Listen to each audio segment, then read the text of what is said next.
Oh my goodness. Well, I'm glad to be back here with you all. Glad that we all have been able to eat together and to worship together today. So I'll just invite Bryan, come on up, have a word of prayer, and we'll turn the time back over to you. Gracious Lord, we do come into your presence again this afternoon. We thank you for the sunshine outside. And Lord, we thank you for all the willing hearts here to receive the message that you've given to Bryan. We ask that you continue to speak through him.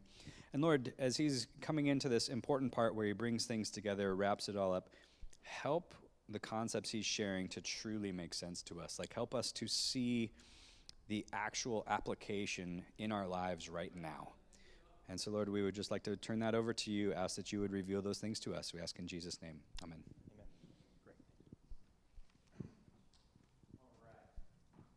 All right, how's the sound?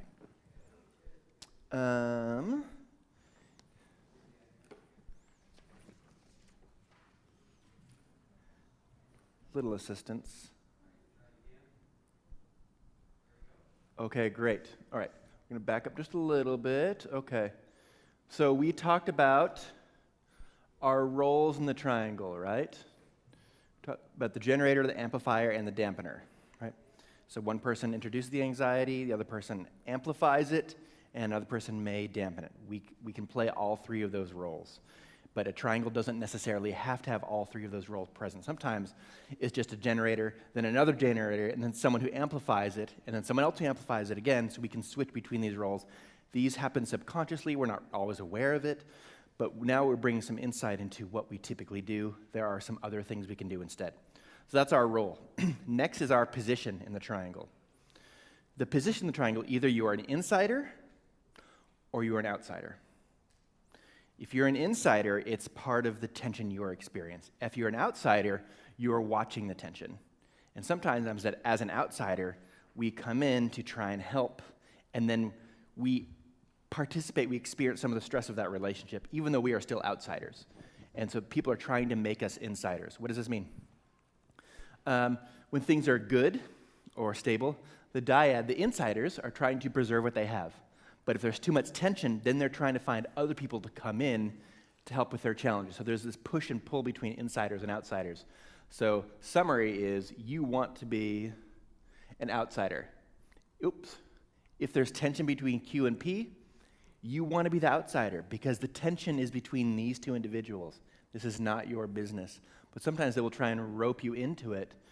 And if you're the odd person out, it might feel a little uncomfortable because they're having some tension, but we want to be the third wheel here.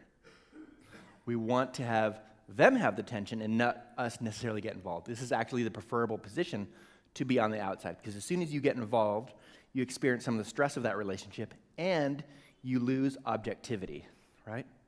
Because you get in it. Mud is on your face when it's not even your business to take care of.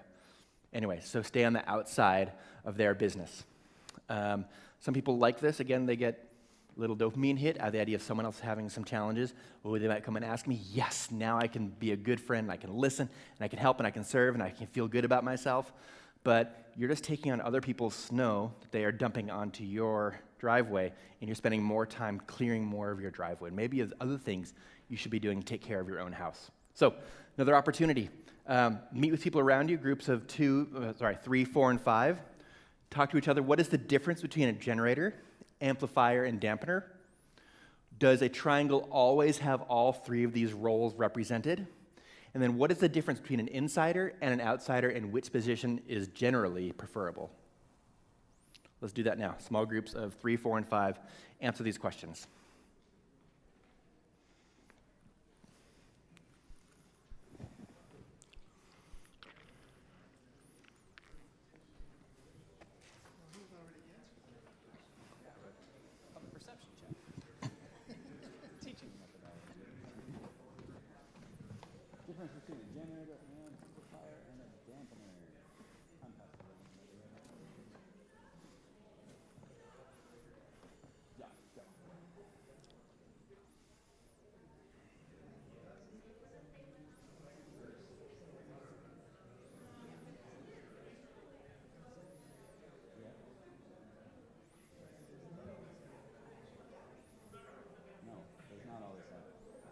Sometimes it only has generators.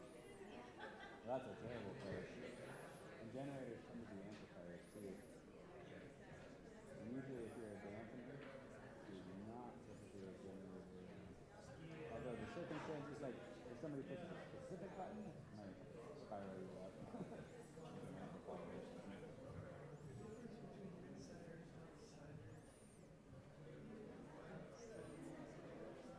Yeah. So why? How would you know if you're the outsider?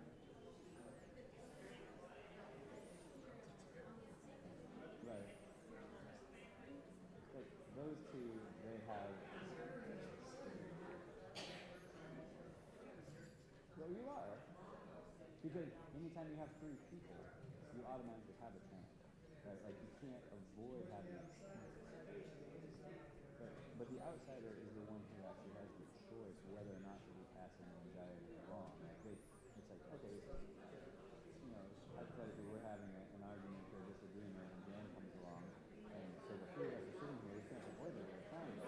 But she can sense that we have tension, so then she can choose whether or not to engage that or to, just keep back from that. Who wants another minute? Raise your hand if you want another minute. One, okay, yep. Feeling good this afternoon. Need another minute. But she could also choose to engage it, which would probably not be advantageous to her, because she's taking on anxiety and stress that wasn't hers to begin with, that she now has to deal with the process.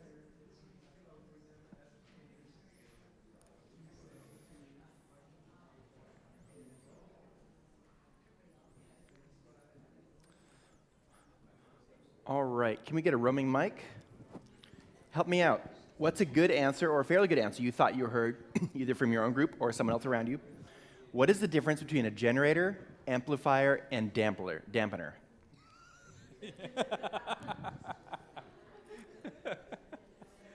Anyone? In the back. All right, Linda, you're up. I think that a generator is the one that generates the energy, and the amplifier is the one that says what they think, and the dampener is the part of the triangle that comes in and tries to help the generator quit generating so much, and the amplifier to calm down a little bit and be a little quieter and talk things out, maybe. Okay, we're pretty close. Definitely the generator is the person who introduces the anxiety to the triangle. And the amplifier will accent or make larger, they'll moderate the amount of anxiety that's coming because they will blow it up. And the dampener usually tries to calm down the anxiety. Now, sometimes we think we are dampeners because we're jumping in to solve the problem. That's not dampening the anxiety. That's trying to solve the problem. That's trying to fix the task. That's not dampening the anxiety. There's a difference. So the generator introduces it, amplifier makes a bigger deal out of it or dismisses it in such a way that the other person feels like they're not being heard, which amplifies the anxiety anyways. And the dampener is responding to the anxiety, not to whether the task is completed. Because sometimes people think we can fix the task, then no problem, not a big deal. Okay, does a triangle always have all three roles represented? No, good, awesome. What is the difference between the insider and the outsider, and which position is generally preferable? Let's get a hand, so those at home can join us. Michelle's not shy. Insider is one of the two that the tension belongs to. Yes, oh, that the tension belongs to, good. The outsider is the observer. Yes. And the preferable position is to be an outsider. Yes, yes. But the insiders might want some help. Come help us. Come get in the mix. And the more you get involved, the more you experience the distress of that relation. Excellent. Okay, we already took the break. We're at part 2.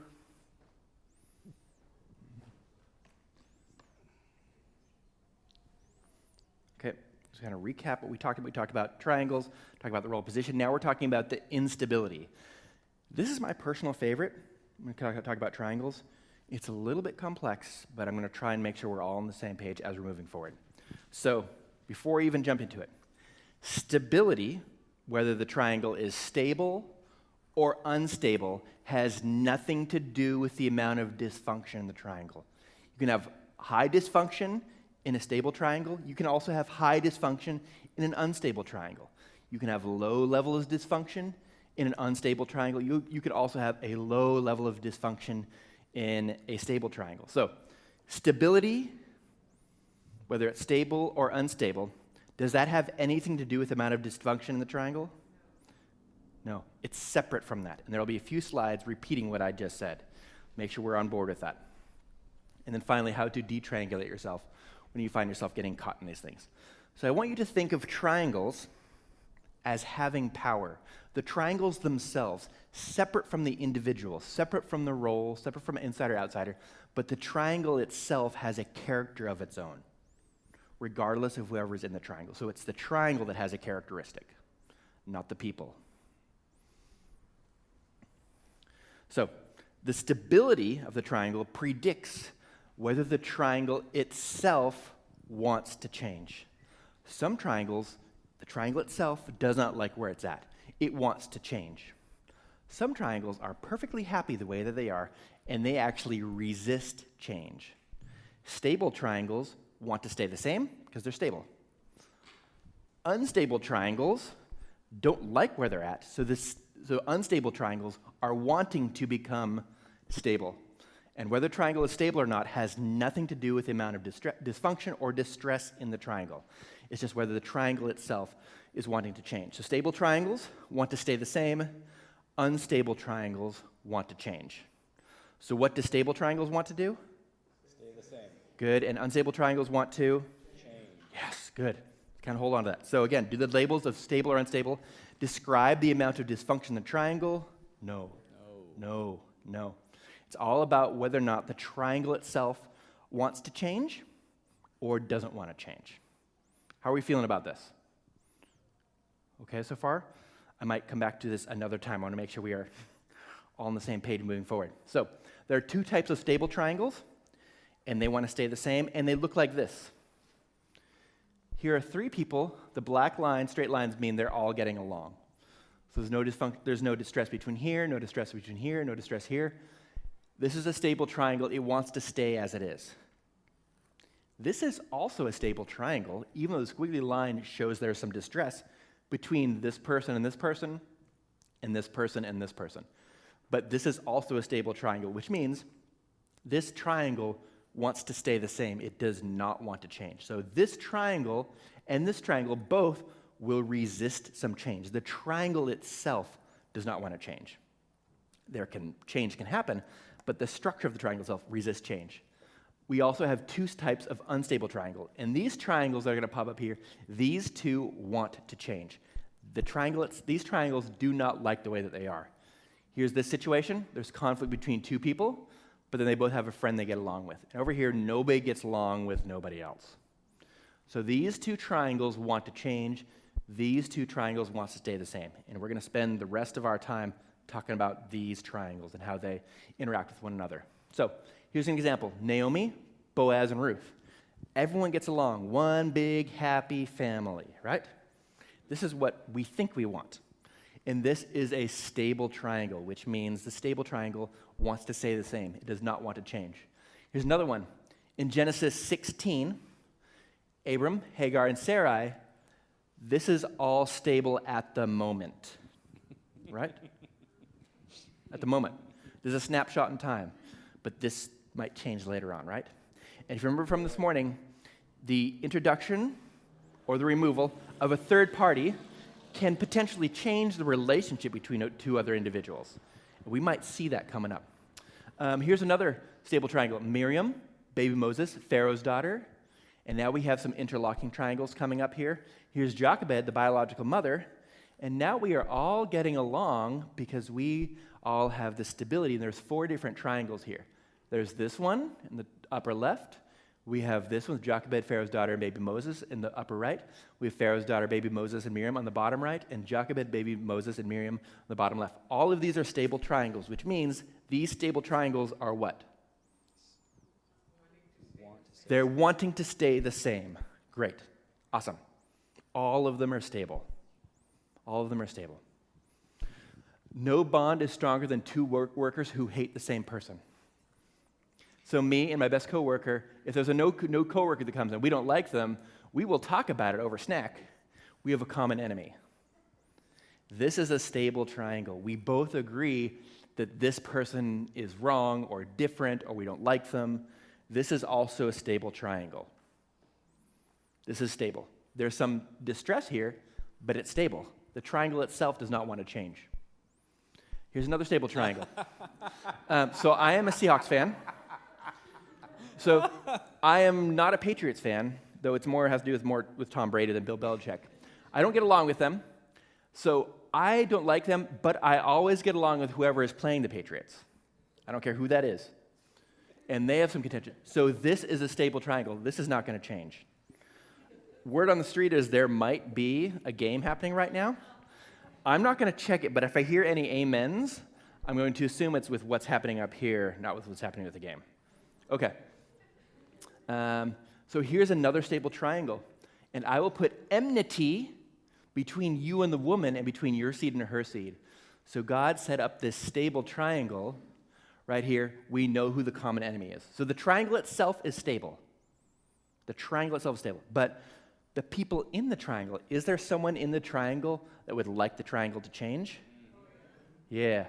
So this individual would like this to change, either to have some contention between us, between humanity and God, or to somehow repair this relationship. So this individual wants to change the triangle, but the triangle itself, as it was set up, is stable. The triangle itself will resist change, even though people in the triangle might want something different. How are we feeling about this? Good? Okay. Let's keep moving. Here's an unstable triangle. This person is good friends with this individual and with this individual, but X and Z have some conflict. This is an unstable triangle. And unstable triangles, what do they want?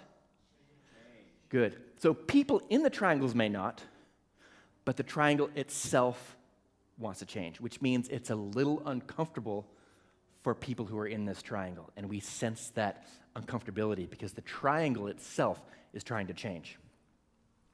So maybe it's you and your partner and your parents. Maybe there's some conflict here. And you're like, can't we all just get along?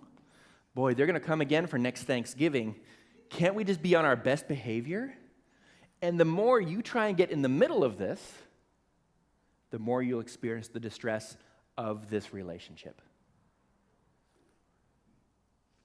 Maybe you have a good friend over here and a good friend over here.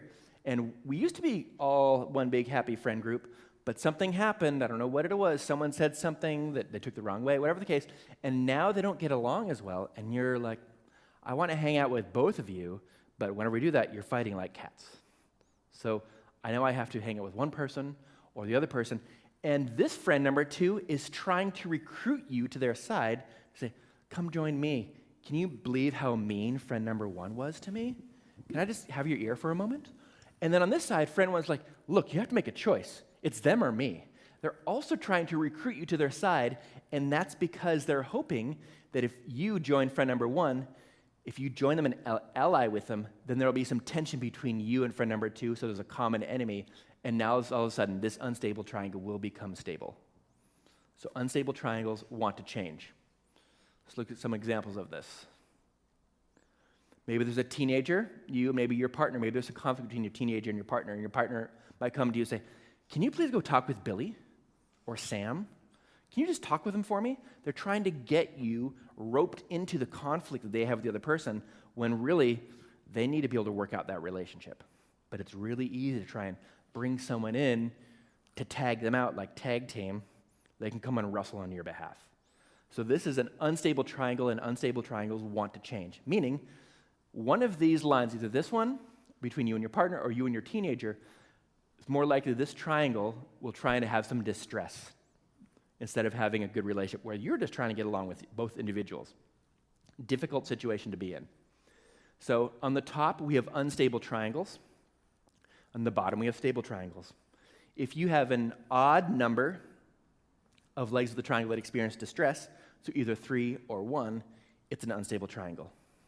If you have even numbers, so 0 or 2 legs of the triangle that experience some distress, it's a stable triangle. Meaning, if you're over here and you want to try and get all the way over to here, you have to go through this gateway of trying to get there. This may not mean as much right now, but I'm hoping the next few slides, as we start to see triangles that are changing legs of the triangles, you'll see how this impacts the relationship. Matthew 6:34, no one can serve two masters. Either you will hate the one and love the other, or you'll be devoted to one and despise the other. You cannot serve both God and money. If you try and remain loyal to both, they're going to try and make you choose one, because the triangle that is unstable wants to change. Oh, here we go. I don't know what the view is of drums or not in this church. I was only here once. This is a snapshot. I don't know if he is team drums or team no drums. There might be some people in this church that are team drums and some that are anti-percussion or anti-drums. So this individual, I'm guessing he is trying to maintain a relationship with both sides. But people on one side or the other might try and get him to pick a side. Choose one and not the other. How about here? We don't know if he's team law or team grace, but sometimes people emphasize one aspect of theology versus another. So we have Pastor Ryan trying to make sure he's able to be a friend and support and teach and pastor both sides. I don't know if you're team dog or team cat, but sometimes families have to make this decision. Do you have any pets at home, Ryan? We have a dog. You have a dog, so we are team dog. So this unstable triangle wants them to pick a side, so we have some connection over here, and either some distress over here, or at least some distance between them and cats. So unstable triangles want to change. They want Ryan to pick a side. How about over here? I don't know if he's team mask or anti-mask, but I know he likes scuba diving, so I know he likes some masks. But this can be difficult in a church. I mean, a little more apropos maybe like a year and a half ago, as we're trying to navigate this, some people might want to mask up, and others might see this as like a lack of faith, or like, let's just make sure we all come together. Why do we have to wear cloth on our face? So there's this unstable triangle, and there's going to be pressure on the scuba diver to make a decision. Did we experience any of this at church? Okay. How about this? How about this? Black Lives Matter, Blue Lives Matter. Pick a side. It's difficult to be in this position, because all this person wants is for these two to get along or to come to some sort of agreement. But they're not willing to because of the tension between them. We don't know, like, if you're pro-vaccine or pro-alternative ways to deal with COVID. This can also be tension between these two different camps. Difficult to be on this side, to be in the middle, because it would be so much easier to just pick a side, because this unstable triangle suddenly becomes stable when you pick a side and you have distance to the other side. So team global warming, just people hugging trees, or team global warming, just God hugging us closer. We don't know which side he's going to be leaning towards. Looking at this carpet, what would you call this? It's not this burnt orange, not the chartreuse. What color would you call this? What? Blue-gray. Okay, so he went an alternative route, because he's thinking here, and I'm guessing this was here before Ryan came. But sometimes Decades before I came. Okay, so you avoided this. Okay, so sometimes there's big contention within the church about which color to choose. It may not be color of the carpet, it may be color of the walls, right? Or what poster we can or cannot put up, or who's allowed to pray. It could be a whole bunch of things, and we're trying to be one happy family, and sometimes it's hard when there's two sides. So. All right, Abraham, Sarah, and Hagar. All of a sudden, it was Genesis 16, I think it was. Now it's 20, so 5 chapters later. Now this is unstable. Why? Because of the baby. Enter this baby right here, and the addition of this third party, not even out of the womb yet, and this has already changed the relationship between Hagar and Sarah. And when baby came, was Sarah a big fan of baby, of Ishmael? No. So this is an unstable triangle. How about this one? Is this one stable or unstable? Stable. Yes. Oh, I love this.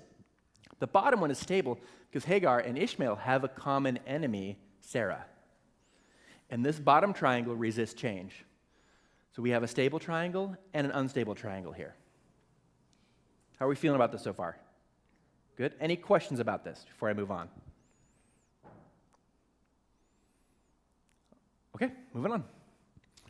We're going to take the same family, rotate it, and make sure all the parties are present. So this right here is an unstable triangle. Enter Isaac and Ishmael. Now let's try and connect all these lines and see what happens in the family. So hopefully good relationship here, but we know how Sarah feels about Isaac, right? So is this stable or unstable? Good, Sarah, Abraham, and Isaac is stable. How about Hagar, Ishmael, and Abraham? Is this stable or unstable? Stable. Stable, good. How about, come on. We know there's some tension because we know Ishmael is Isaac-ing Isaac, right, at the meal. So there's some tension there between those two, at least some teasing of some sort. So Isaac, Ishmael, and Abraham, is this stable or unstable? Unstable. Raise your hand if you think it's unstable. Okay, raise your hand if you think it's stable. Raise your hand if you're not quite sure. Okay, let's run this back. So if there are so Abraham is caught in the middle, and there's tension between these two individuals. Very similar to Abraham, Sarah, and Hagar. See this right here? So this is an unstable triangle, and this other triangle with Ishmael, Isaac, and Abraham, this mirrors the triangle between Abraham, Sarah, and Hagar. So this is also an unstable triangle between Isaac, Ishmael, and Abraham. But there's one more line here between Sarah. Whoa, can we run it back for me?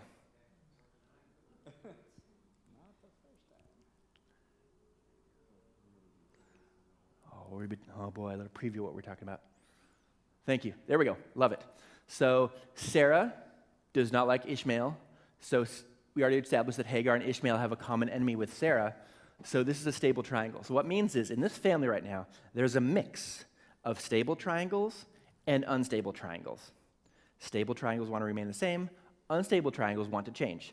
Because of the instability of the triangles, this helps lead Sarah to come to a sweet, sweet solution. What is Sarah's solution to this challenge? What? Get rid of them. Send them away. There's unresolved tension. Let's send them away. And we've seen we talked about it last night, this is one way that this family, multiple generations, solves problems. You get rid of someone. And that's what happens. Sarah says, let's send them away. And now we just have this stability amongst us three in our happy family. But does the tension that was previously experienced in this family disappear? No. Diamonds are forever.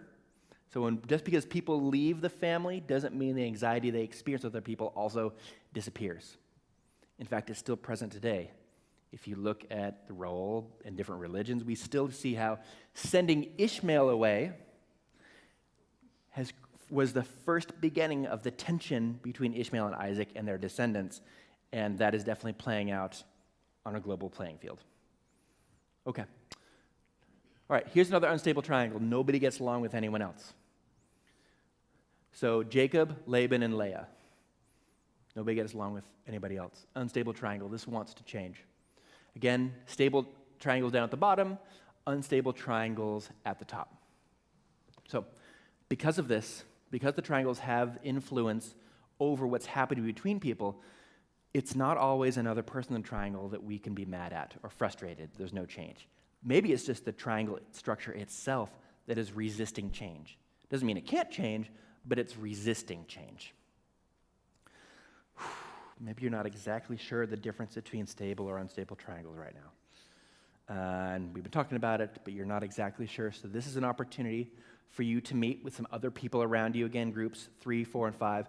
What is the difference between stable and unstable triangles? Could you draw, you have these little handouts, could you draw an example of a stable triangle? Can you draw or provide an example of an unstable triangle? So let's go ahead and get groups 3, 4, and 5 and try and answer these questions.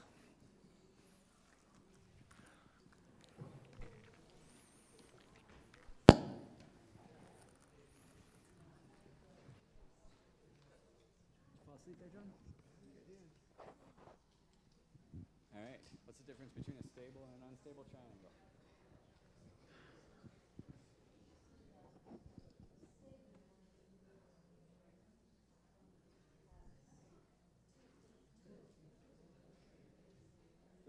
2 stable ones and 2 unstable ones.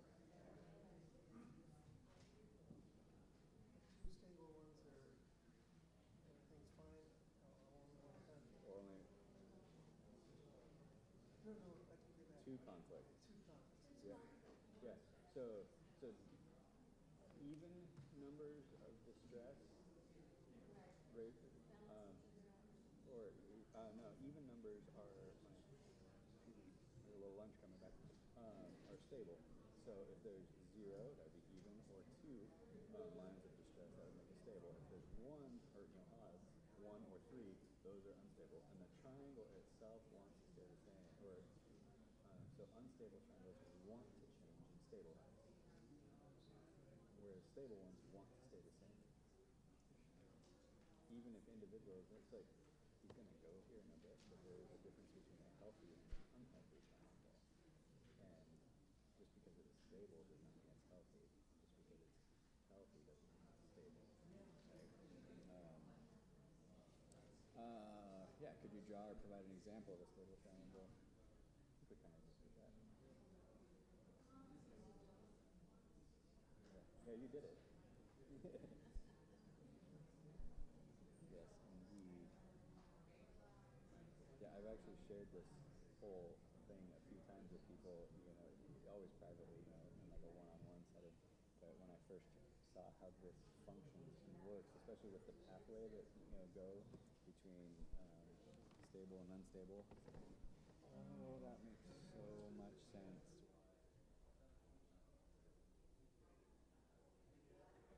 Together for a little while, and then all of a sudden you can't work well together at all, and that's just making a lot of sense. Mm-hmm. But the point he's making is that the triangle itself has some power. Mm-hmm.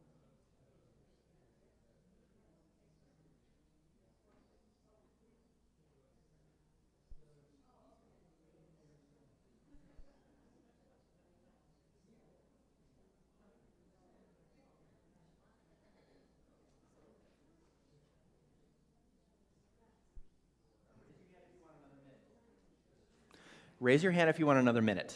Okay? Yep, you got it. You got it.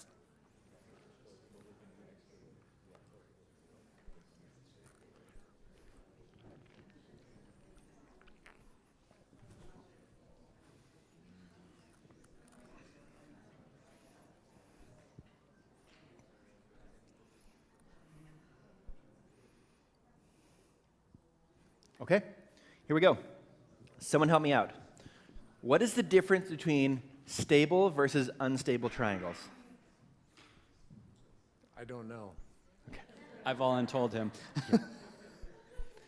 What?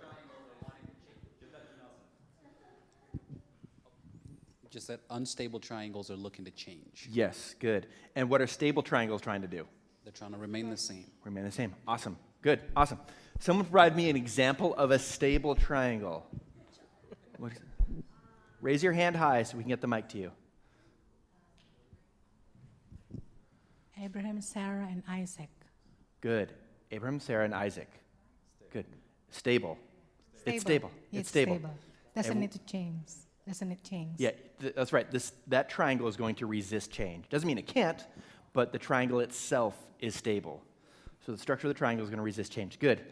Someone provide me an example of an unstable triangle, please. And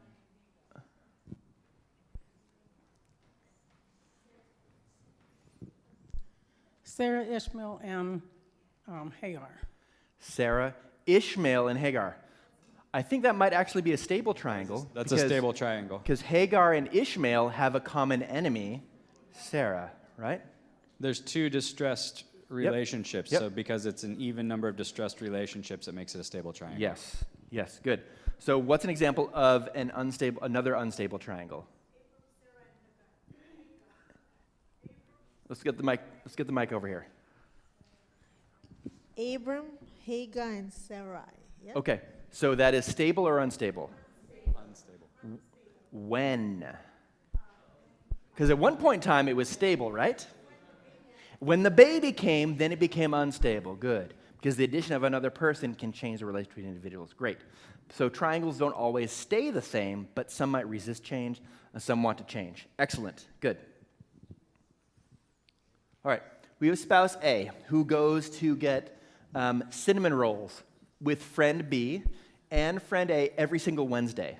They go to get cinnamon rolls. But something happened between friend A and friend B, and now we can't all go to our favorite coffee shop to get cinnamon rolls because all three of us can't go. So that means spouse A has to now go to cinnamon rolls with friend B on Wednesday and has to go get cinnamon rolls with friend A on a different day, which isn't that bad because you get cinnamon rolls 2 days a week, right?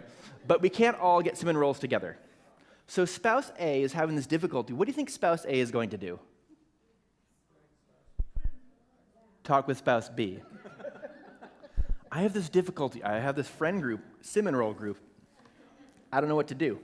So she is trying to maintain a good relationship with both friend A and friend B. Let's talk with my spouse about this.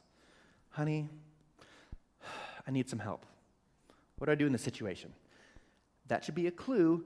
She is trying to generate some anxiety and introduce it into this triangle. Okay?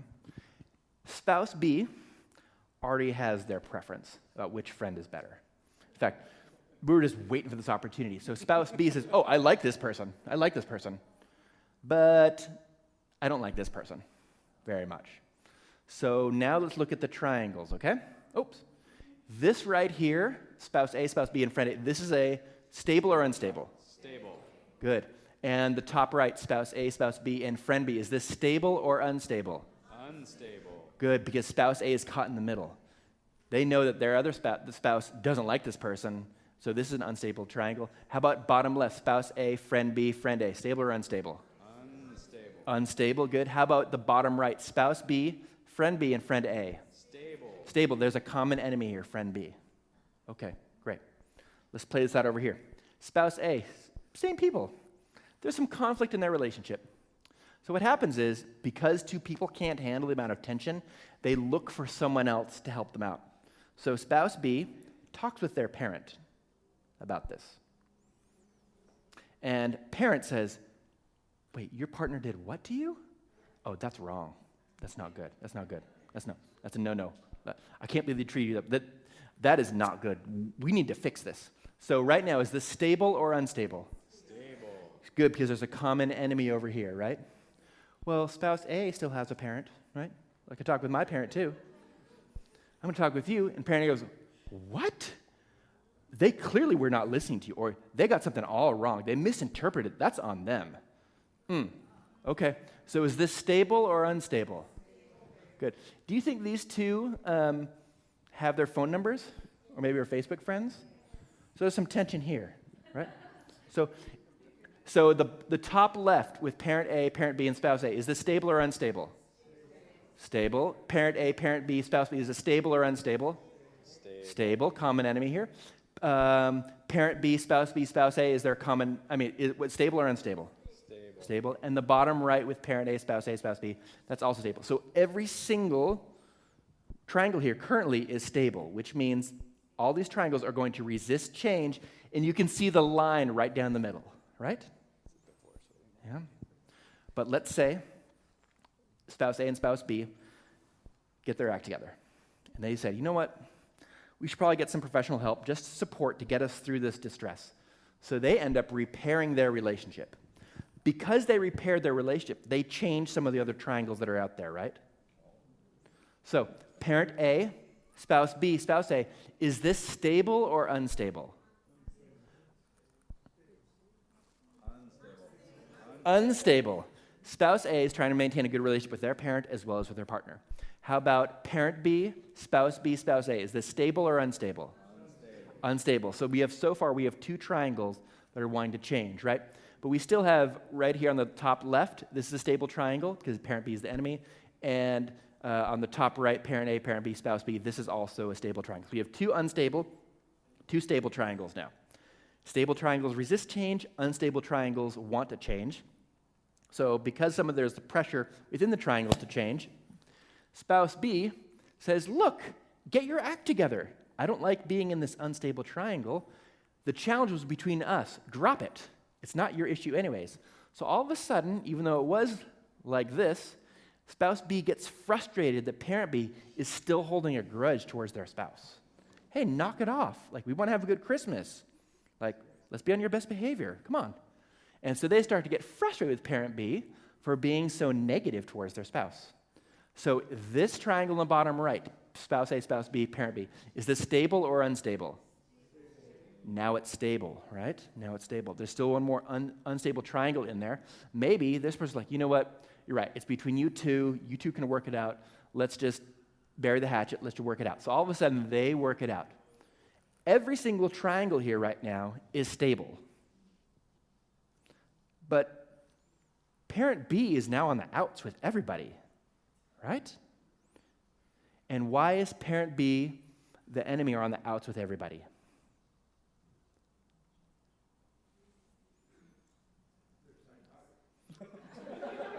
Yeah, probably not. Probably not. You'd be very surprised how often this is going to happen.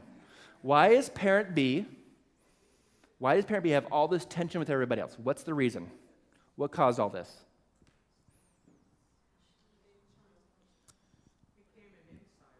Bring the mic around. Bring the mic around, yep. She became an insider. She or he or they became an insider. At the very beginning of the story, there was tension between both spouses, and spouse B came to their parent and said, hey, look, I need some help. And this person became an insider and started to form opinions, tried to get involved, and form opinions about the other person. Because of that, all these domino effects, and now they're on the outs with everybody. If they would have said, whoa, that sounds hard, like, wow, what are you going to do about it? Okay, so how are you two going to handle it? Instead of like forming an opinion about how bad the other person was, all of this, or at least their role in this, could have changed, could have been drastically different. But now you have all this distress that needs to be repaired. My daughter or sister, our daughter or brother-in-law's parents don't like me. I don't get along with my daughter-in-law. I don't get along with my son-in-law. With my son, like, oh, this is so frustrating. I don't want to do Christmas right now because of their previous willingness to participate in this tension. Every behavior is a symptom of the system. And we're looking at the system of these triangles, the stability or instability, to see what's happening within these families. Okay, anyone ever been to Florida? One person? Okay, a few people. Okay, so a lot of stuff grows in Florida, right? So there's this community garden which has 3 or 4, maybe they'll say there's 5 people who have a green thumb. They're really good at growing stuff. And they are creating this garden for the community. There is a big plethora of different types of fruits and veggies and flowers in this garden. And everybody who participates in this, we're recognizing all their behavior is a symptom of the system, even in gardening. So what happens is, we have these individuals who are gardening and produces fresh fruit, fresh vegetables, delicious, for everyone else in the community. And these are fresh fruits and vegetables from around the world. It's not just located, it's not just your typical like apples and oranges. There's lots of different types of things there. A lot of work goes into it. Some people are in charge, others are kind of on the periphery, but everybody in the community benefits by having this fresh fruit.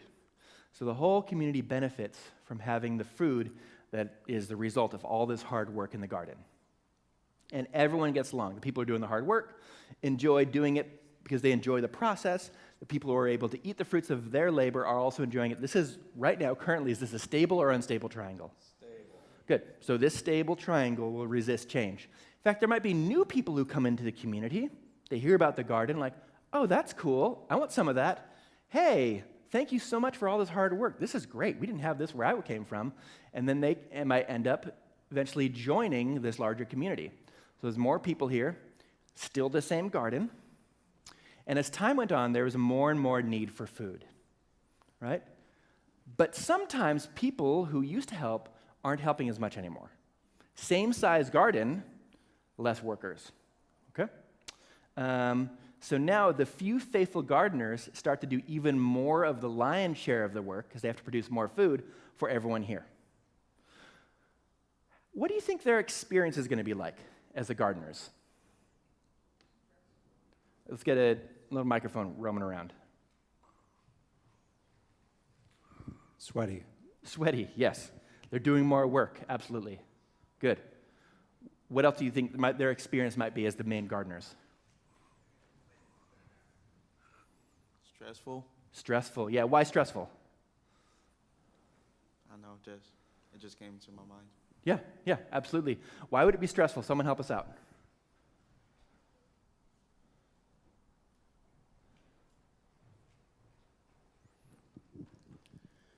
Because they're working harder and they're giving more of themselves to the triangle. To the good of, for the good good of everyone else, and they're getting tired and stressed out and exhausted.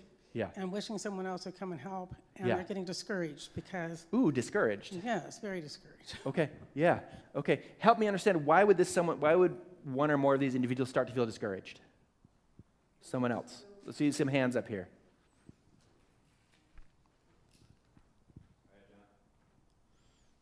Well, they're still trying to keep up with the treadmill, Yes, and some people are willing to step off and some aren't. correct. And some of these individuals might feel like, wow, there's no one else but me. I have to keep doing this. Otherwise, the garden is already, like, weeds are starting to crop up. I don't have time to deal with everything, but I'm trying my best. Yeah, okay, good. So the whole community benefited just like it did before. So the community may not necessarily notice a difference in the amount of food that was produced, even though there are less people who are now working on it. More people come. Oh boy, this garden has already kind of pushed the limits, but more people coming. We got to somehow figure out a way to replant some things so we're making more intelligent use of space, maybe produce some different fruits because there's more people who are coming. So even more burden on these gardeners, right? So maybe even more discouraged, more distressed, more upset. Do you think they are enjoying their gardening role? No. But they're green thumbs, like they're naturals at this. Right? Don't we enjoy the things we enjoy? Well, what could cause us to stop enjoying the things that we used to enjoy?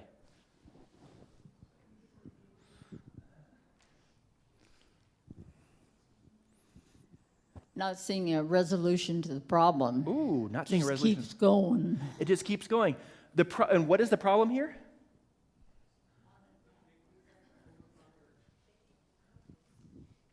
Burnout.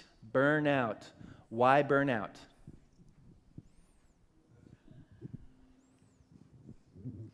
At one point, they're feeling used because everybody's just taking the benefit and they're working really hard, doing their very best they can do. Well, I mean, these people are thankful, though. They're I know, thankful. But nobody's coming to help. Nobody's coming to help. And How are we so- feeling about the story so far?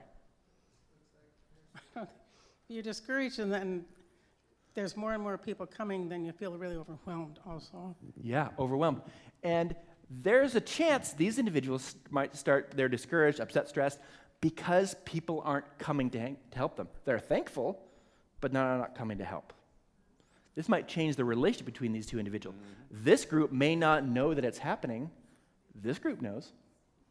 They know there's tension. They might try and hide it, and it might creep out sometimes. It might not, but it's probably present, right? And now they might even not enjoy the actual harvesting. Ooh, I'm doing this. I'm not getting, so I'm not enjoying my work right now. So this right here, is this a stable or unstable triangle? Stable. This is now a stable triangle, and the stable triangle will resist change. What should we do to help here?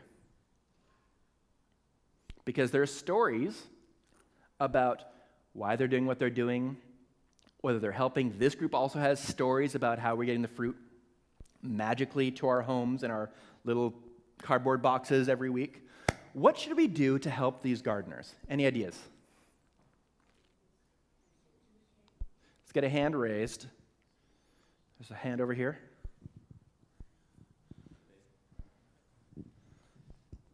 The gardeners need to communicate that they need extra resources. Okay, yeah. What if the gardeners have tried that? Well, then I guess we'll just continue on, business as usual. I said I need help with the garden. Nobody's listening. I guess I gotta go and harvest these pumpkins now. That's just the next thing I do. What else can we do to help these individuals?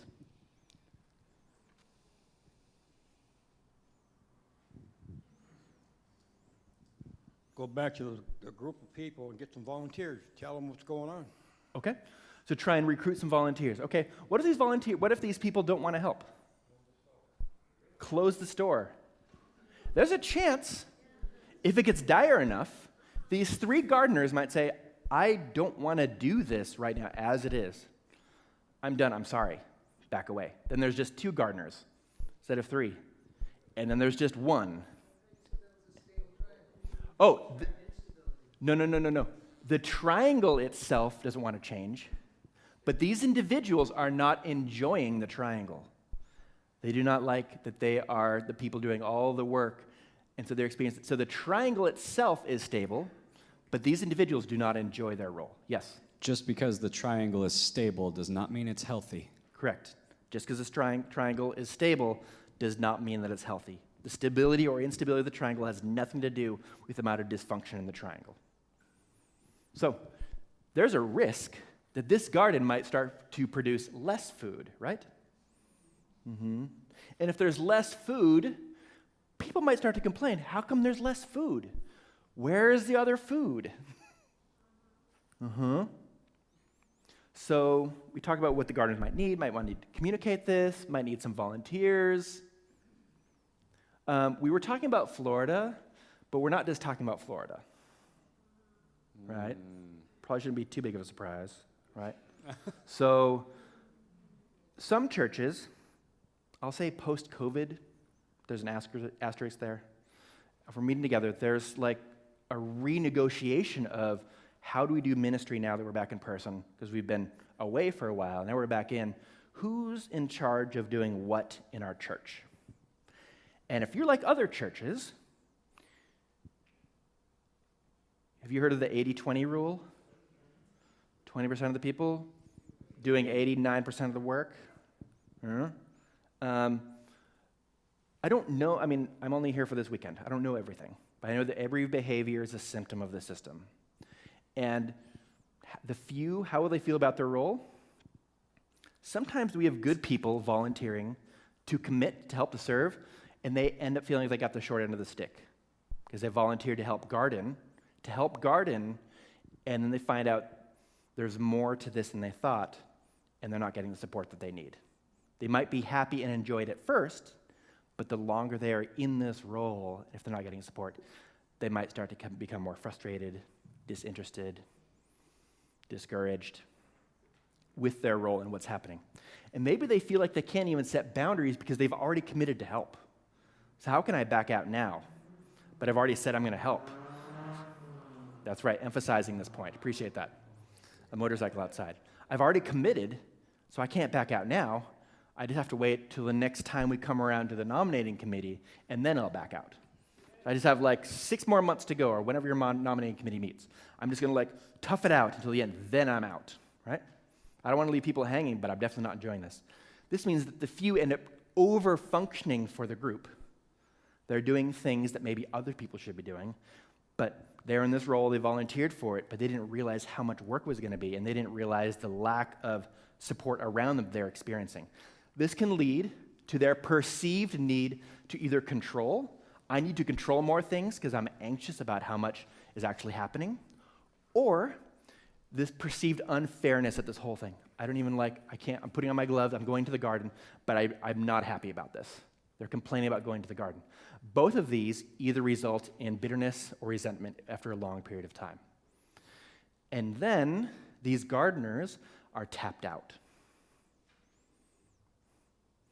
Some people in the community may actually be interested in helping out with the garden, but they may not necessarily know how. Maybe they're waiting for the right person to ask them to grab a shovel or a rake, or maybe they're concerned that they're crossing a cultural boundary or expectation or propriety by stepping forward doing it themselves. Maybe they're waiting for someone to ask them. I don't know. That's a possibility in this community. Maybe some people are concerned that Other people in the community may not necessarily appreciate their particular blend of gifts, talents when it comes to gardening. Maybe like, wow, I know how to garden this way, but I don't know if other people are going to like this fruit. They're a little bit concerned that if I put myself out there, people may not appreciate it. Other people in the community may see how these few are burdened with the weight of responsibility and decide, you know what? I can't commit to that. I've seen how they've been worked. I don't have time for that. My plate is already full. I can't do that. I might be willing to do this little piece, but I can't commit to this. This is just too big. Finally, sometimes people don't want to have responsibilities or chores at church because they know they can't even keep up with the chores at home. Sometimes the dishes aren't done at home when we come to church. Sometimes the trash is not taken out. Sometimes we haven't vacuumed in whatever longer than you deem is appropriate. So why would I want to come to my church family and sign up for more chores, right? If I can't even take care of my business at home, why would I want to sign up for more? So what happens is, here's the church family. What should this church community do? We're talking about the gardens, but now we're talking about this church. What should the church community do to support these gardeners?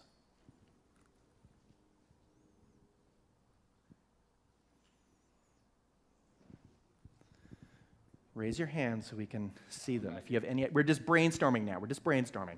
No bad ideas. I don't know, but I'm wondering if just because we have this program doesn't mean that we have to keep doing it this way or that we have to keep doing it at all. Maybe we need to reevaluate what we're doing and either do it completely differently because those people, it's not fair. So I say they can say, you know, we can't do this anymore. Mm-hmm. So what are we going to do differently? Mm-hmm. Or we're just going to have to cancel the program and find something else that may be even better than that. So one option is shut the doors down. Shut the church doors. We're not doing any ministries. Particular ministries, maybe. Oh, so shut the ministry down. If it's not fair, we're not going to do it. That's one possibility, right? That is a possibility. Out of the realm, out of like the universe of possibilities, people quitting and stopping, I'm not doing this, that is a possibility. Yeah? That's a possibility. Okay? What else could we do? What else could happen?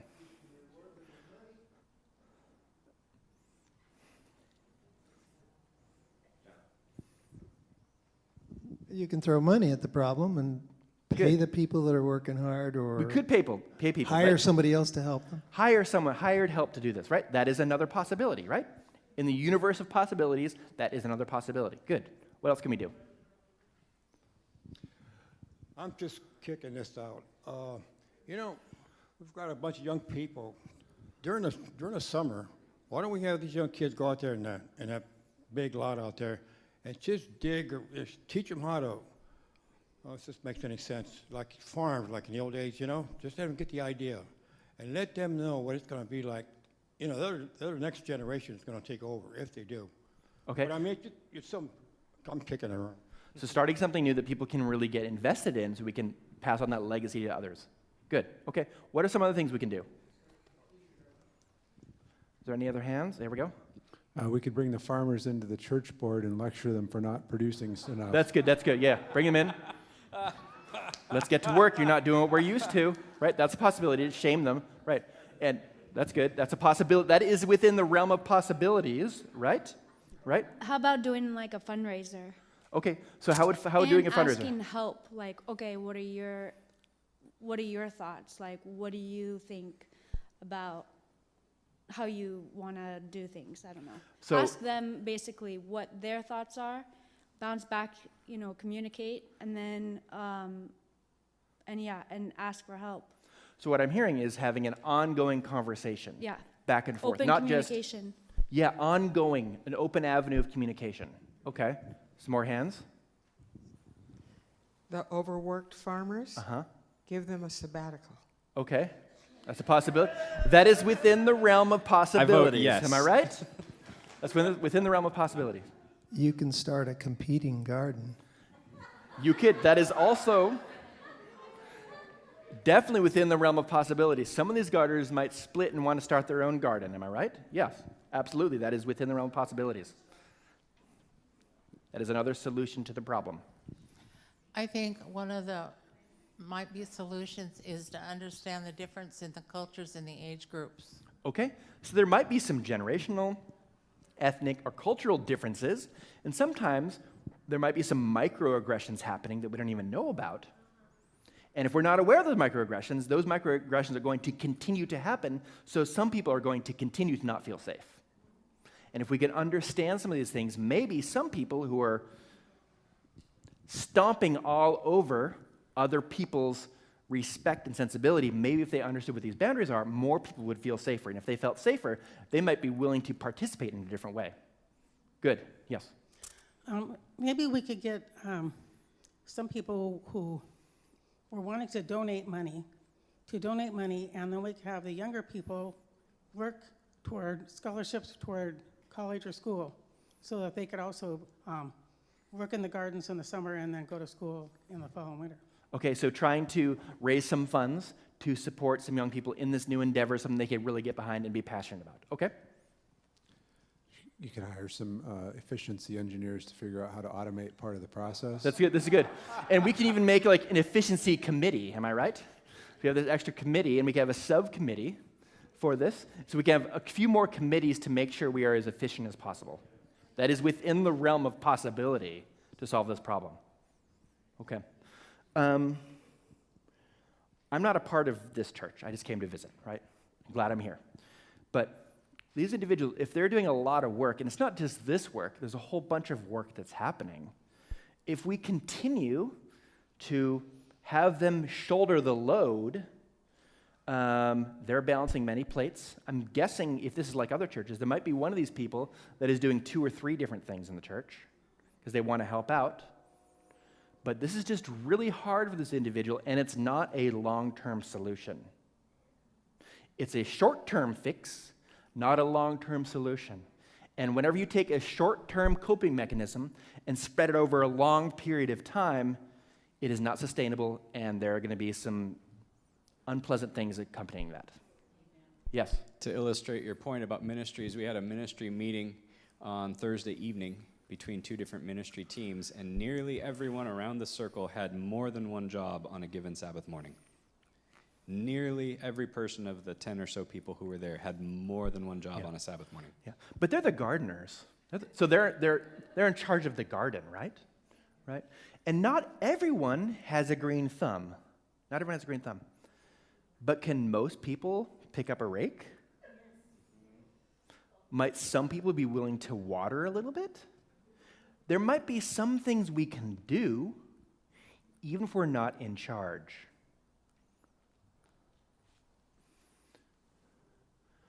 So how can we help change these relationships? The first thing is recognizing it's happening and name it. Name it and claim it. Talk about it. Recognize this, if this is happening, that this might be a pattern. And if this is a pattern, every behavior is a symptom of the system, we can change some of this stuff. So, here are some potential ideas. Do you know how to smile or shake a hand? Can you learn one new name? I saw that there are name tags, and I took mine off. Not a very good example, am I right? If we can get to know people, they can feel more like they're part of this community, because it's not just fruit we're producing, right? There's lots of things that we have in our garden. Can you sing a little bit? Toot your own horn? Tinkle the ivories? Slap a djembe? Maybe you're not in charge. Maybe you don't want to be up here every single time. Once a month is too much. But could you potentially do something once or twice a year? Just a little bit. Not all the time, just a little bit. And I'm guessing the gardeners in charge of the music potentially would be open to have a little bit of help. You get a few people like that, all of a sudden, you don't have to do it quite as much because more people are helping out.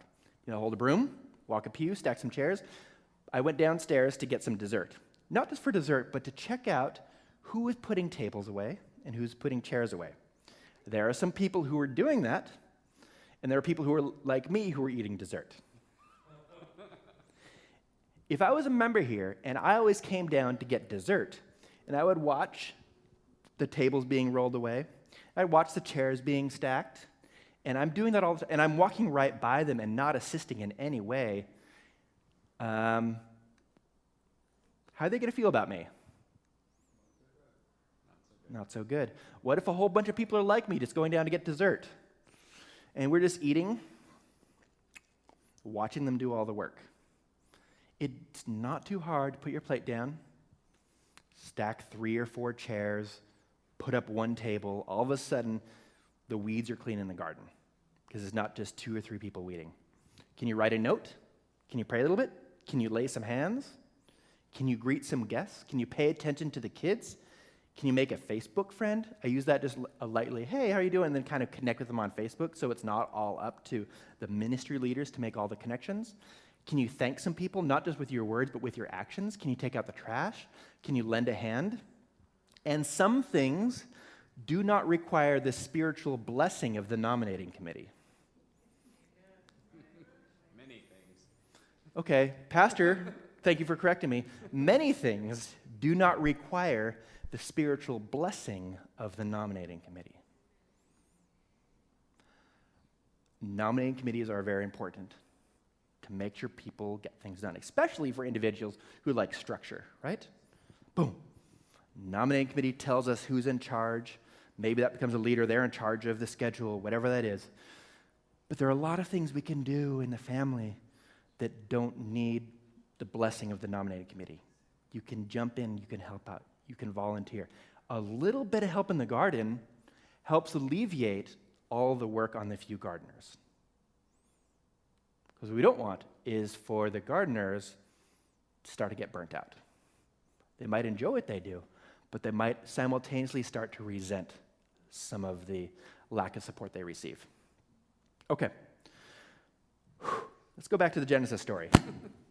Oh, any questions about what we just talked about this garden? Any other thoughts or reflections?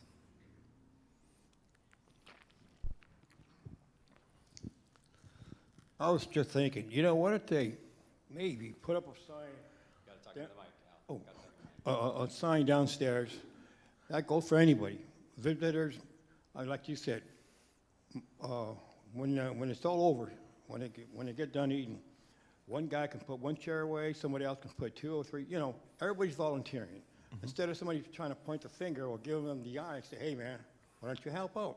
Mm-hmm. You know, I think that way, if everybody started to do their little part, I think they would get the picture, so to speak.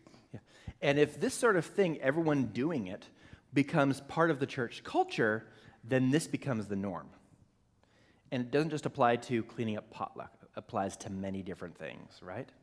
And maybe this is just something new that we can lean into. All right, go back to Genesis 30.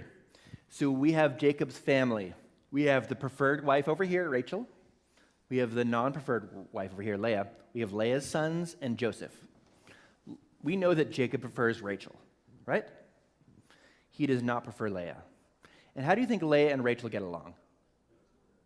They don't. So is this a stable or unstable triangle? Stable. Why is it stable? Common enemy who's on the outs with everyone else. Good. So this is a stable triangle. Let's look over here. Jacob has a preferred son, Joseph. That's clear, right? And how do you think Rachel and Joseph get along? Probably good, because firstborn son.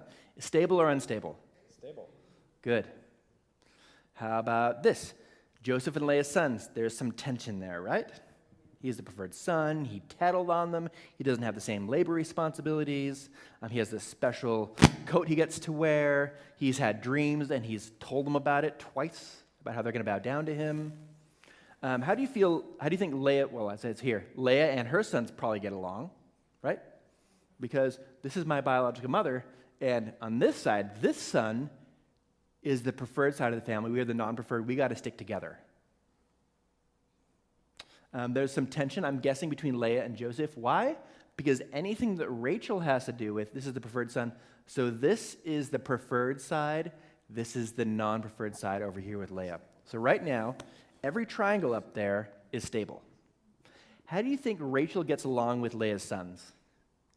Do you think Leah's sons get along well with Rachel?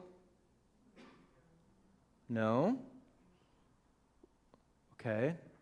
Some quiet, we're not sure.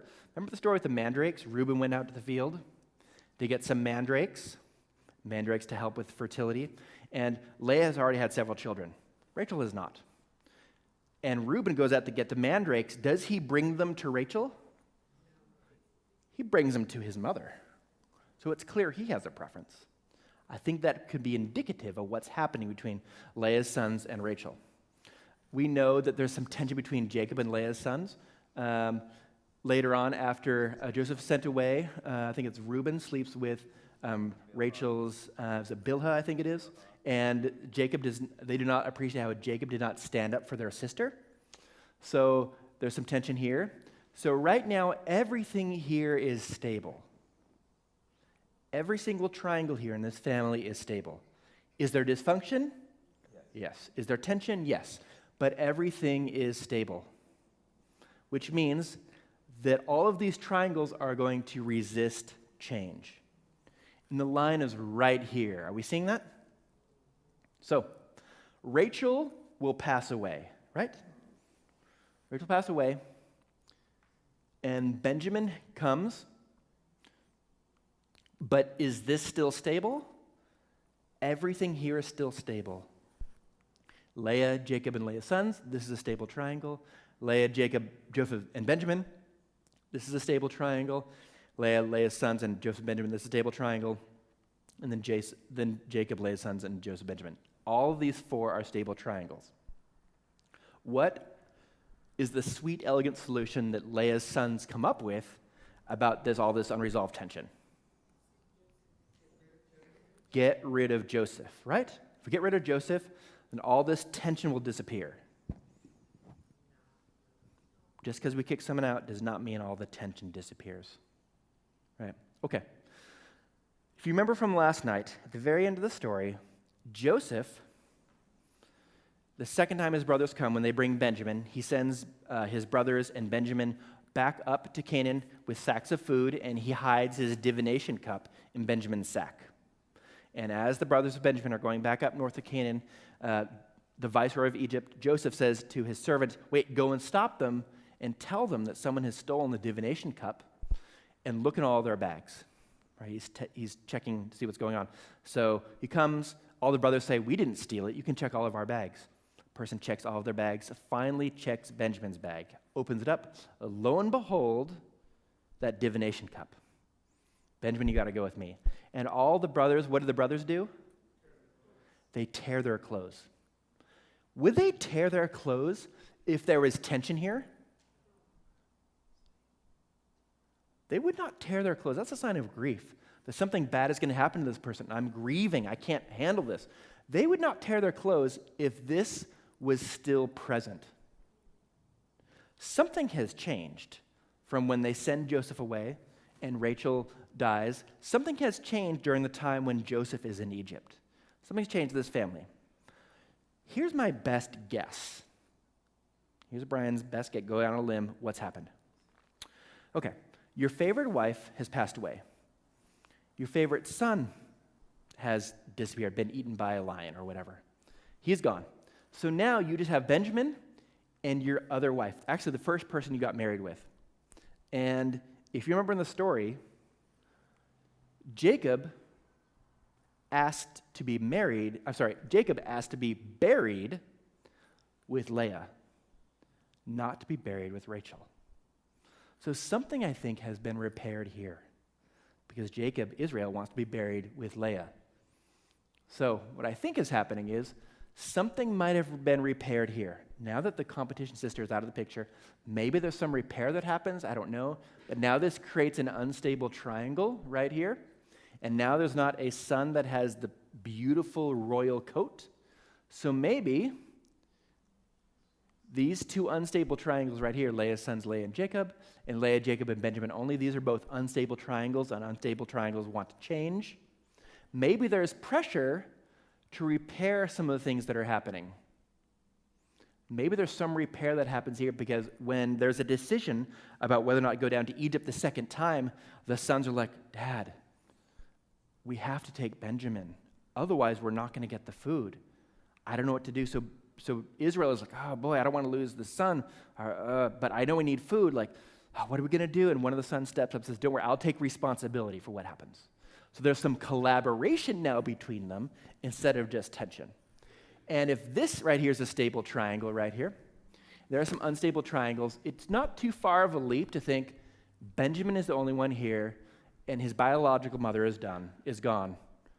Maybe we can incorporate him into the rest of the family. So it would not surprise me if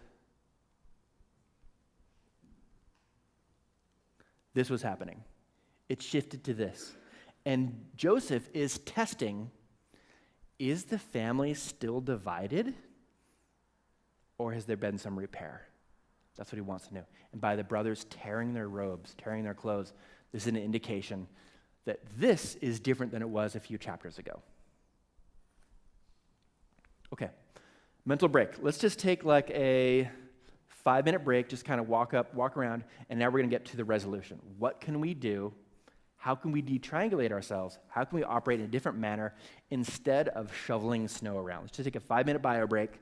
We'll come back in 5 minutes at 3:50.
What do you say?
All right, if you can hear the sound of my voice, come on back.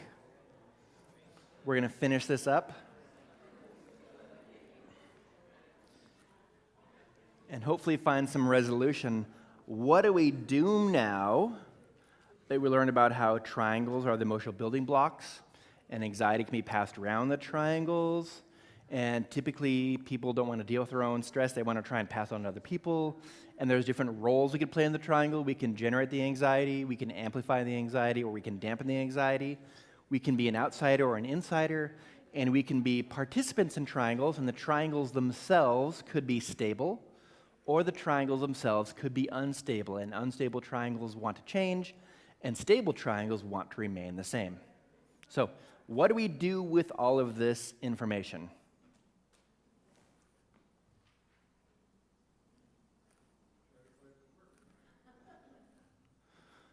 Okay.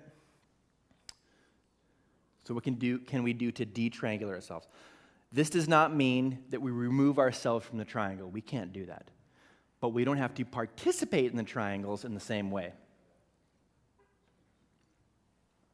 And if we make changes, some people aren't going to appreciate these changes because they liked it when we were smaller, when we were broken, and therefore easier to control. And God's plans for your life is overturning their agendas. Sometimes when we make changes, because every behavior is a symptom of the system, if we change our behavior, the system may not like it. They might push back. They may not like this new way of you operating or changing the way you participate in triangles. And the first thing we need to do is change our mindset. Hopefully we laid the groundwork today for understanding what actually might be happening in triangles to help you untangle them. And the first thing is to change your mindset. And one of the first things we have to think about is this my problem or is this someone else's problem? And if you can do this, this is one of the most important steps. Is this my problem or someone else's problem? We can't completely avoid the triangles, but we can change the way we spread around the anxiety. And if you're always thinking about the problem, is it my problem or their problem? Is it my tension or their tension? That's going to go a long way to help you detriangulate yourself. So before you say or do anything, remember you might be absorbing their anxiety. They might be dumping their anxiety onto you. You're not even aware of it. So their unresolved conflict is flowing your direction, and it's not yours to begin with. It's theirs. So when you suspect that what they're sharing is not your problem, then when you realize, oh yeah, this anxiety does not belong to me, you can decide to not participate if you don't want to. This is my youngest, Phoenix. She did not like diaper changes when she was young. She still doesn't. And so she did not like certain things. I don't think we're scary parents, but she did not like what was happening. So when people come to you, is this my problem? Ooh, is this my anxiety or their anxiety? Because some things are your responsibility, some things are not. Some people have to take care of themselves. Because the thing is, I'm not powerful enough to control other people. I cannot control other people. I could barely take care of myself on a good day. So for me to assume that I can come in and control your life situation, the more I get involved, the more of the distress I will experience because I'm coming in with my gloves. I'm getting muddy gloves with your business. So 2 questions. Is this my problem? And is this my anxiety? If you can do that with these 2 questions, this is going to save you a lot of unnecessary emotional energy dealing with other people's stuff. Is this my problem? Is this my anxiety, or am I catching it from other people? And then you have 2 important tasks to do. Draw out the triangle. Draw it out. What's happening here? Is it stable or is it unstable? What is my role in the triangle? Am I an insider or an outsider? Make a little lesson plan. Because if you're like me and you're in the mix of messy relationships, you're going to remain in the mix of these messy relationships. You're going to continue to have interactions with these people. So plan out ahead of time what you want to do so you can act and behave in accordance with your values. So make a little lesson plan for you to follow along. So is this my problem? Is this my anxiety? Or is this their problem and I'm catching their anxiety? Draw out the triangle, make a lesson plan for the next time they come to you with their anxiety, what you're going to do. And what exactly is it that we're going to do? we're going to set some boundaries. Boundaries about how willing I am to receive the snow you're trying to pile onto my driveway. So, first thing, you want to move to the outside position. I know what's really happening here. They need some help, and they're wanting me to come and help. And in the past, there's a pattern of me coming to help because I'm on call for them. But I'm on the outside. It's not my problem, it's their problem. It doesn't mean I'm going to leave them out in the cold, but I don't have to come in and solve their problem. I'm not going to take sides. I'm going to try and not make a judgment. I'm not going to keep secrets. And I'm going to try to be an anxiety dampener. And what this means is, you try and calm yourself down. When you calm yourself down, that calmness can also spread to other people in the triangle. You don't dampen the anxiety by, calm down, get a hold of yourself. That's not calming it down, right? Or, I'll fix it, I'll jump in. That's not calming the anxiety that's dealing with the task. You remain calm, and when you're able to remain calm, you can keep your objectivity, and as an outside person, you can keep this objectivity, and then you're actually able to help them, but in a different way. Here's what this looks like. You recognize where you're located, whether it's stable or unstable, and then you have this calm outside person response. So from a neutral, yet encouraging stance, you can use the word you. So what are you going to do about it? What do you think needs to happen next? Notice, I'm not taking the problem from them. I'm not jumping in to rescue them. I'm creating a safe space, but I'm letting them know, this is not my problem. This is not my anxiety. What are you going to do about it? You're resourceful. I bet you can find a creative way to work through this. Again, you're trying to empower them to take the first step. Sometimes we get so overwhelmed that we can't even begin to know how to solve the problem, so we find some help. And sometimes all it takes is one individual who's rooted and balanced and calm to say, okay, let's just slow down for a second. Okay. What could be the first thing that you do? And you're really trying to offer them the opportunity to gain some agency and mastery over this instead of robbing them of the chance to develop the solution themselves. Well, I know you're capable of taking this course of action, which will ultimately help you and is in your best interest. What do you think needs to happen first? Again, you're putting it back on them. You're not leaving them hanging, but you're letting them know that, hey, what do you think needs to happen? You're giving them an opportunity to find a solution. I'm sorry you're in this difficult situation. This sounds really difficult, and I'm here for you. But I'm also confident that you two can come to some sort of resolution. What do you think you need to get there? Again, you're giving them a chance to start to identify what it is that they might need or what they might be able to do. This is very different from coming in, okay, I hear you. Show me where they're at. Like, point me in the right direction. I'll jump in. I'm going to champion like a knight on a horse or a caballero or a cowboy, whatever's coming in, riding in to save them, when maybe they can actually do some of these things on their own. So using the second person plural or second person singular language, you, and making sure that they know you're subtly communicating to them, this is your problem. I'm calm, but I also believe that you can start to find some sort of resolution to this instead of robbing them of that chance. And if you're able to do this, then you're able to stay objective. You can be more aware of what's actually happening instead of having your gloves all muddy. And then you can intentionally act in accordance with your own values instead of being wrapped up in their distress. When we get in other people's business, it's really easy for us to want to take sides. Because from our perspective, this person needs to change, or this person needs to change, or this needs to happen.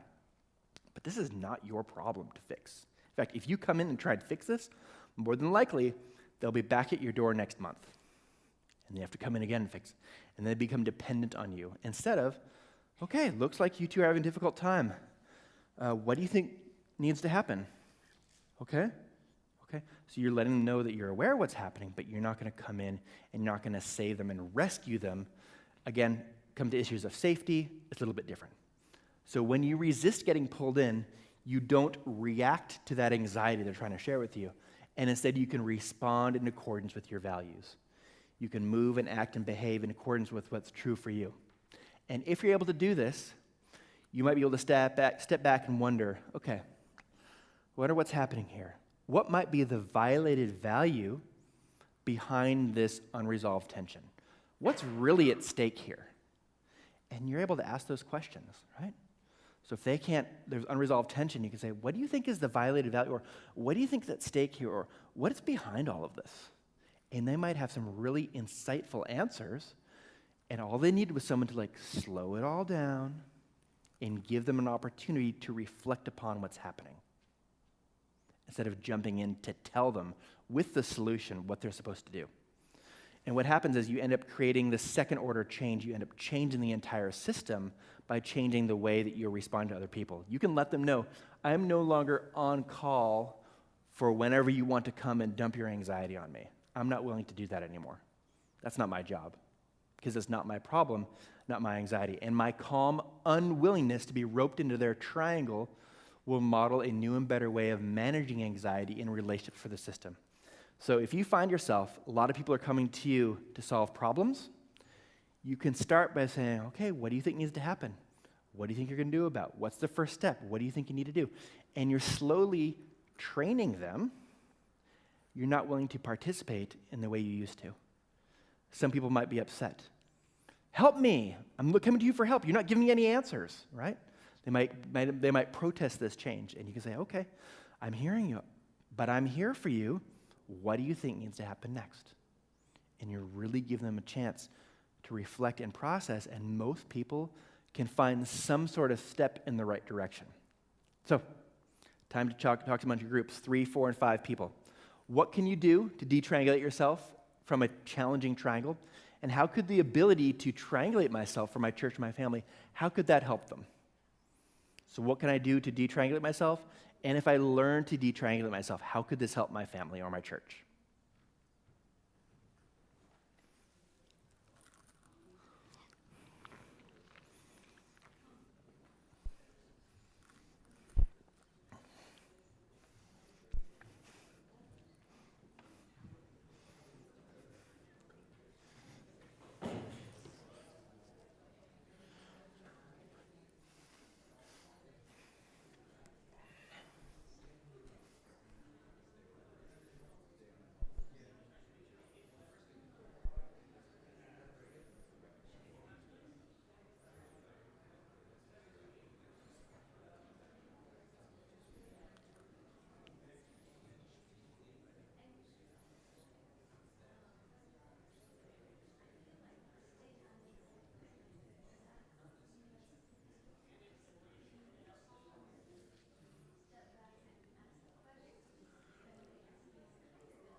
Raise your hand if you want another minute.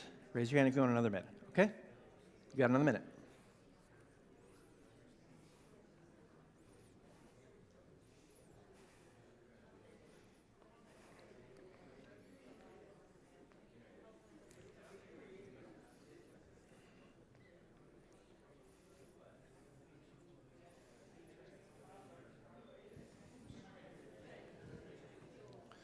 All right, here we go. What can I do to de-triangulate myself from a challenging triangle? What's one thing we can do? What's one of the little steps we can do? Let's get a hand. I heard something, but I want the microphone to also hear it.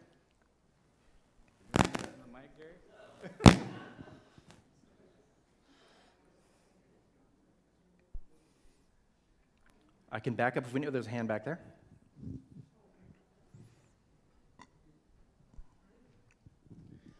We can try to become an outsider Good. in the triangle. We can try to take the outside position. Good. Excellent. And taking the outside position, we are answering the question, is this my problem, yes or no? If the answer is no, then I'm an outsider. If the answer is yes, then I become an insider. Good. Awesome. What's something else we can do to de-triangulate ourselves? Be a dampener. Say it again. Be a dampener. Be a dampener. Excellent. Be a dampener. You're not reacting to the anxiety that they're throwing at you like, okay, I'm going to take care of myself, calm myself down. I'm not going to amplify it. I'm not going to generate it in another triangle. I'm going to, okay, be cool, calm, collected so that I can maintain some objectivity so I'm not caught up in the mess. Good. I'm almost tempted to ask one more time, what's something else we can do to de-triangulate ourselves? Yes. Instead of jumping into it, empower them to do it. Yeah, we can empower them to do it. We're not leaving them hanging. We're right here. We're going to support. I can't, my daughter has a 5-year-old. She has Velcro. We're not yet at the tying the shoes phase. But I know there are going to be times, because I knew before, there were times where I would put her shoes on. Other times, if there was time, I would let her struggle and wrestle to put her shoes on. Now she does pretty well. Eventually, we're going to be moving to laces. Whew. Whole new world, right? There are going to be times where, as a parent, I just have to tie her shoes so we can get out the door, right? But if I always do that and never let her struggle, she's going to be calling me or texting me when she's a junior or senior in high school, hey, Dad, I'm done with PE. Can you come help me put my shoes on? And I have to run over there, tie her shoes, and then go back to work, right? Right? The more I do things for other people, the more they're like, oh, they can be dependent on me to do those things. So you're going to have to let some people wrestle with stuff. And they may not like it. But you're there. My daughter's going to be learning how to ride a bike. She got a bike for Christmas. I can't be on the bike pedaling for her. I can't always be holding her when she's on the bike. I can start there, but she has to do the work. So sometimes she's not going as fast as I want to. If I were her, she's not leaning the way that I would recommend, but I'm not her and I'm not the one on the bike. I have to support, but she's doing the work. It's very similar here. Empower them to do it. You can create a safe space, but you're not doing the work for them. Good. Love it. Second question, how could the ability to de-triangulate myself help my family or my church? Yes. I think Michelle said it, but by doing so, you empower them to realize the potential within themselves, right? And create more of a sustainable way of resolving issues as they arise, rather than always coming back to you for help. Yeah. And let's imagine this person starts to gain some mastery over this. They start to gain more confidence over this, so they stop coming to you as much. That probably also means, like, you may not be the only person they're coming to. They may be coming to other people less as well. And if you start doing with this sort of thing with more than one person, you're starting to teach other people that you're no longer willing to be a broker in this anxiety in the same way you were before. Our very first story, I'll get to you. This morning we had the story of Betty the nurse. Remember that? And passing anxiety on person. At any point in time, someone could have calm themselves down and not pass on anxiety. So by you stopping this, you're not allowing the anxiety to continue to flow through. You're not a conduit anymore. You're going to stop what's happening, and you're not going to partake in this in the same manner. Yes? Detriangulating will free up a considerable amount of energy that otherwise is spent shoveling snow. Oh, yes, yes, yes. One of my favorite things about Southern California is I've had to scrape my windshield once in 7 years, and I love it. I don't have to go out 10 minutes early to warm up the car, to scrape the windshield, get in, oh shoot, the key doesn't go inside the door because it's frozen. I don't have to deal with any of that. You'll have so much more emotional capacity to do other things that need to be done instead of shoveling snow. Great. Okay. We're at the end of this seminar. I'm happy to stick around for more questions. If you have a smartphone, I would highly value your input. I have a little survey up here if you're willing to do this, to give me feedback on the seminar. I look at the feedback, I look at it, I think about it, I try and make tweaks to the seminar. So if you're willing to, go back, that's not supposed, I was supposed to see that yet. There we go.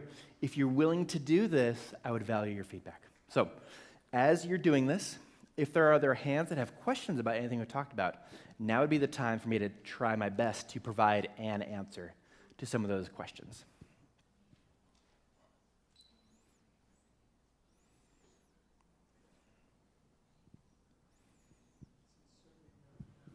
Says survey not found. Oh boy. You found it. So some people have it, some people don't. You, John.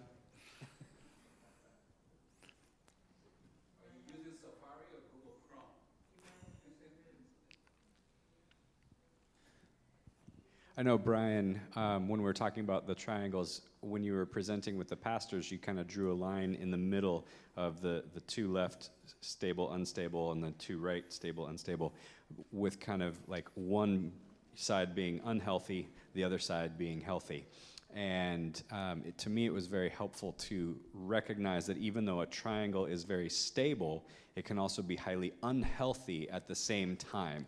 And in order to move toward health, you actually have to destabilize the triangle to go through that pathway. Yes. Could you talk just a little bit more about that process of moving from, less healthy to more healthy?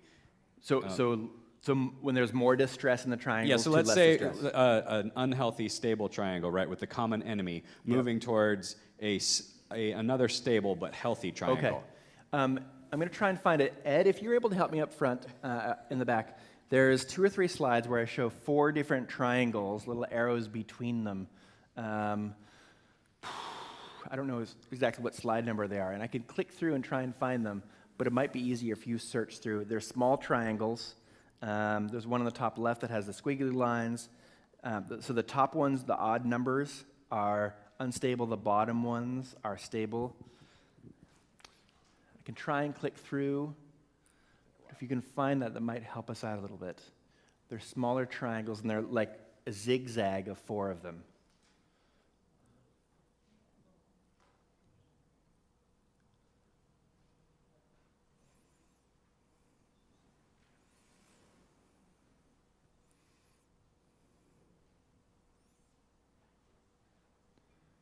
Yes, bless you. Good work. Okay, let's say you're here. You have 2 individuals, and this is a stable triangle, which means a stable triangle resists change. There's a common enemy right here.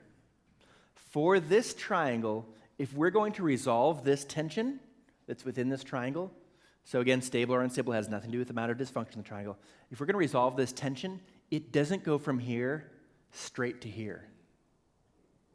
It goes through this gate right here, where maybe there's one of these legs of the triangle, there's a repair in the relationship. And if there's one repair in the relationship, it moves up here, and this is an unstable triangle. And unstable triangles want to stabilize. That's right. Unstable triangles want to change. They want to stabilize. And it's really easy to push the ball up the hill, and once you get there, oh boy, this is unstable. You revert back to where you were. It's really easy to bounce back and forth here, because unstable triangle wants to change. We want it to go here, but oftentimes we bounce here and then it's stable. And we try and repair one relationship and then it becomes unstable. And unstable triangles want to go back to being stable, so we can bounce back and forth here. And this is really frustrating when that happens. But we are not in charge of other people. barely in charge of ourselves. So it takes these two people right here on the bottom and right here, they get to decide whether or not they're going to work things out. And they would have to do that during a time when we're hearing the instability. And once they work things out, then this triangle can become stable. But it's almost like you have to go through this checkpoint. You can't jump from here automatically to here. You usually go through this gateway of instability. And sometimes when you experience this instability, you fall back on the previous pattern because that's what we are familiar with. Yeah, I remember when you and I were dialoguing via email after your presentation with the pastors, you made a statement that, you know, if we are trying to get to a truly healthy triangle, a stable, healthy triangle, we need to recognize that we need to be willing to sit in that unstable triangle for a while. Yes. Until that happens. But we have to recognize that and commit to that for the sake of getting to the healthy triangle. Thank you. And there's a chance, because we're not in charge of other people, there's a chance we might sit here and this may never get here. It may never get here. But we are not in charge of other people, barely in charge of ourselves. So we can decide, you know what? I'm not going to pick a side. I'm not going to create distance with one party just so the triangle is going to be stable. It's going to be uncomfortable because I'll be sitting up here, but I'm not willing to let go of your hand, and I'm not willing to let go of your hand, even though you two have tension. But I'm also not willing to jump in and get involved to solve your problem, because the more I do that, the more I experience the distress of y'all's relationship. So I'm going to be here, and this is hard, and each of you are going to want me to pick a side, but I'm not going to do that because I love you both.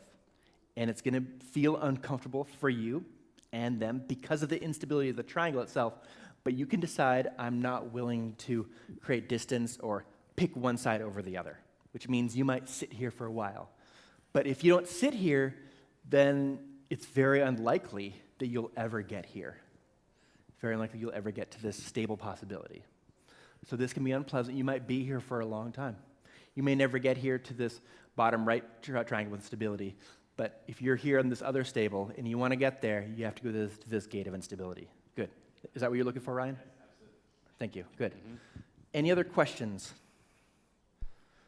Okay, I'm leaving you with this final.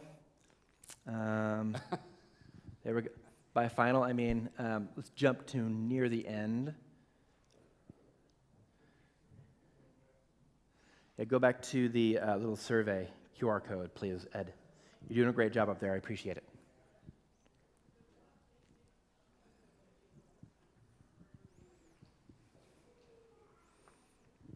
Thank you. I finally found it. After 15 years, the scroll of truth. You're catching their anxiety if you're solving their problem. Sometimes we may not even realize it. If we're jumping in to solve their problem, it's because we're catching their anxiety. And you may not like to hear that, but if you find yourself as a fixer who likes to rescue other people, it's because you're catching their anxiety.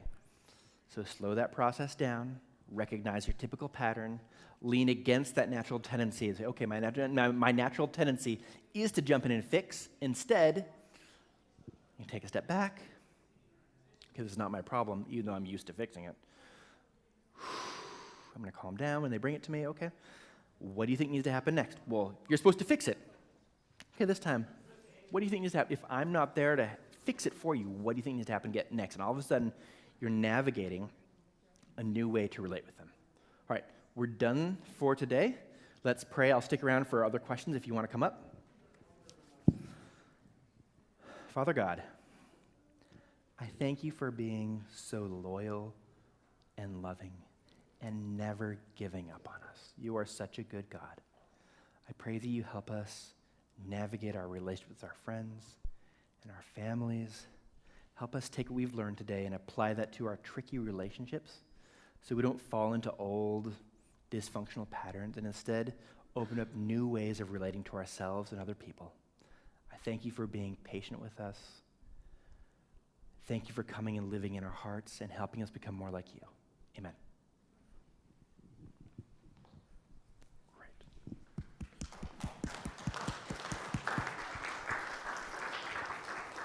Thank you all for coming out. You are dismissed.